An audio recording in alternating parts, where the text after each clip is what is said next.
दोस्तों, आज मैं हरितालिका तीज का पूजा टाइम, व्रत, सही नियम और मुहूर्त सब कुछ आप सभी से बताऊंगी। हरितालिका तीज के दिन भगवान शिव और माता पार्वती की विधिवत पूजा करने के साथ निर्जला व्रत रखा जाता है और हरितालिका तीज के दिन सुहागन महिलाएं अपने सुहाग की लंबी आयु के लिए व्रत रखती हैं। हरितालिका तीज भाद्रपद मास के शुक्ल पक्ष की तृतीया तिथि को हरितालिका तीज का व्रत रखा जाता है। इस दिन सुहागिन महिलाएं पति की लंबी आयु, अच्छे स्वास्थ्य और सुखी वैवाहिक और संतान की तरक्की और प्राप्ति के लिए निर्जला व्रत रखती हैं। इसके साथ ही भगवान शिव और माता पार्वती की पूजा की जाती है। इस साल हरितालिका तीज में काफी शुभ योग बन रहा है। ऐसे में पूजा अर्चना करने से कई गुना अधिक फलों की प्राप्ति होती है। इस पर्व को उत्तर प्रदेश, मध्य प्रदेश, बिहार और झारखंड में धूमधाम से मनाया जाता है। आइए जानते हैं इस साल हरितालिका तीज व्रत कब मनाया जा रहा है और इसका शुभ मुहूर्त क्या है। तो हरितालिका तीज इस साल 2024 6 सितंबर को रखा जाएगा, क्योंकि हिंदू पंचांग के अनुसार भाद्रपद मास के शुक्ल पक्ष की तृतीया तिथि 5 सितंबर को दोपहर 12:21 से आरंभ होगी, जो 6 सितंबर को दोपहर 3:01 पर समाप्त होगी। उदया तिथि के आधार पर हरितालिका तीज का व्रत 6 सितंबर दिन शुक्रवार को मनाया जाएगा। और हरितालिका तीज का आइए शुभ मुहूर्त पूजा का बताते हैं। शुभ मुहूर्त सुबह के 6:02 से 8:33 तक है। इसकी कुल अवधि 2 घंटे 31 मिनट है और शाम को सूर्यास्त 6:36 पर होगा। हरितालिका तीज का ब्रह्म मुहूर्त सुबह 4:30 बजे से 5:16 तक है। और अभिजीत मुहूर्त जान लेते हैं, जो कि सुबह 11:54 से दोपहर 12:44 तक है। और राहु काल मुहूर्त सुबह 10:45 से दोपहर 12:19 तक है। हरितालिका तीज का महत्व आइए जानते हैं। हिंदू धर्म में हरितालिका तीज का विशेष महत्व है। इस दिन सुहागिन महिलाएं पति की लंबी आयु और कामना के लिए निर्जला व्रत रखती हैं और दूसरे दिन पारण के शुभ मुहूर्त में ही पारण करती हैं। यह व्रत कठिन व्रतों में से एक माना जाता है। इस दिन मिट्टी से मां पार्वती और शिव जी की मूर्ति बनाई जाती है।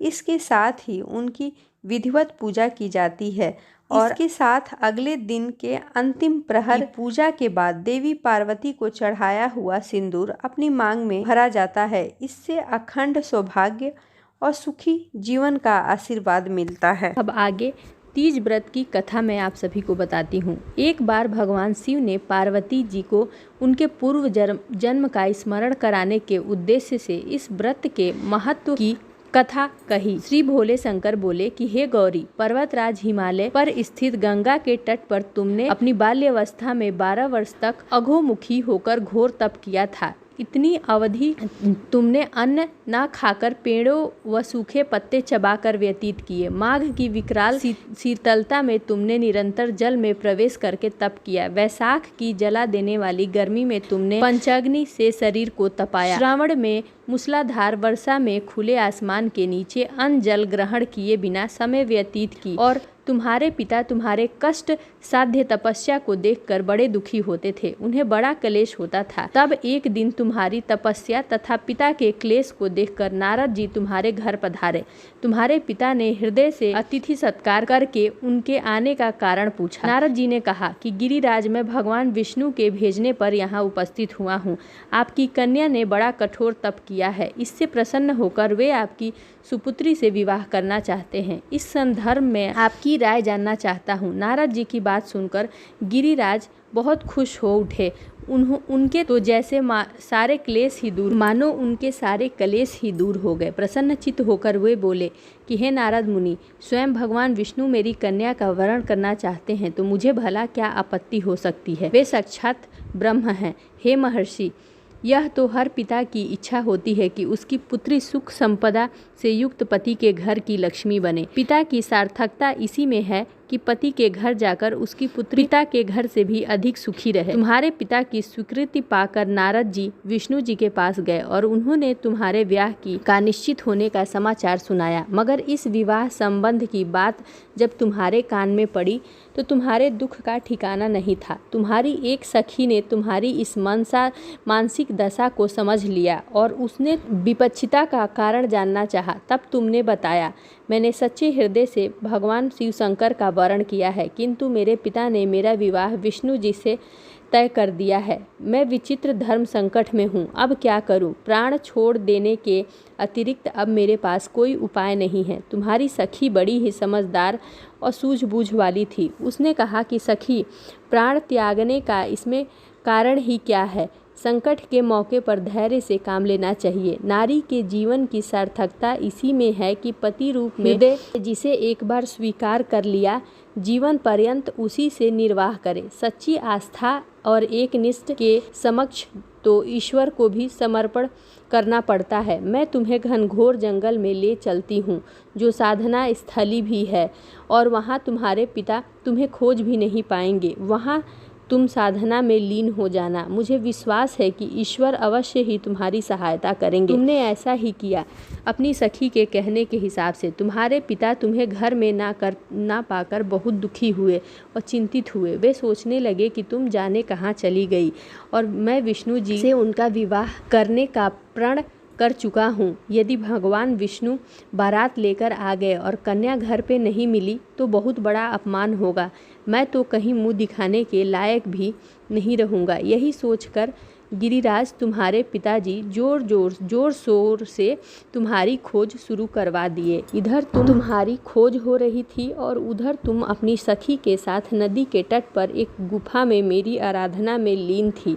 भाद्रपद शुक्ल तृतीया को हस्त नक्षत्र था। उस दिन तुमने रेत की शिवलिंग का निर्माण करके व्रत किया। रात भर मेरी स्तुति के गीत गाकर जागी। तुम्हारी इस कष्ट संध्या तपस्या के प्रभाव से मेरा आसन डोलने लगा। मेरी समाधि टूट गई। मैं तुरंत तुम्हारे समक्ष जा पहुंचा और तुम्हारी तपस्या से प्रसन्न होकर तुमसे वर मांगने के लिए कहा। जब अपनी तपस्या के फल स्वरूप मुझे अपने समक्ष तुमने पाकर कहा, मैं हृदय से आपको पति रूप में वरण कर चुकी हूँ। यदि आप सचमुच में मेरी तपस्या से प्रसन्न हैं और मुझे आशीर्वाद देना चाहते हैं तो आप मुझे अपनी अर्धांगिनी के रूप में स्वीकार कर लीजिए। तब मैं तथास्तु कहकर कैलाश पर्वत लौट गया। प्रातः होते ही तुमने पूजा की समस्त सामग्री को नदी में प्रवाहित करके अपनी सहेली सहित व्रत का पारण किया। उसी समय अपने मित्र बंधुओं और दरबारियों सहित गिरिराज तुम्हें खोजते खोजते वहां आ पहुँचे। तुम्हारी इस कठिन तपस्या का कारण तथा उद्देश्य पूछ। उसी समय तुम्हारी दशा को देखकर गिरिराज अत्यधिक दुखी हुए और पीड़ा से उनकी आंखों में आंसू उमड़ आए।